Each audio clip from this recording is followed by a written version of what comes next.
अस्सलाम वालेकुम everyone, welcome to my mini vlog. I hope you all is doing is well. I also be fine अल्हम्दुलिल्लाह। आज मैं गई, मेरा कुछ गला ख़राब था लेकिन फिर भी अवॉइड कर दिया और फिर हम घूमने चले गए और बाहर का खाना खाने लगे जो कि अनहेल्दी फूड है, नहीं खाना चाहिए।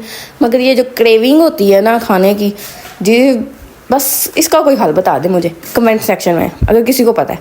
तो मुझे पिज़्ज़ा बहुत पसंद है। मेरी फेवरेट जगह जो है वो पिज़्ज़ा हट वाले हैं, यानी कि उनका पिज़्ज़ा मुझे बहुत ज़्यादा टेस्टी और यमी लगता है। मैं अपने हस्बैंड के साथ गई थी वहाँ पे पिज़्ज़ा खाने के लिए और बहुत टेस्टी था। अगर कोई विज़िट करना चाहता है तो वहाँ का आ सकता है।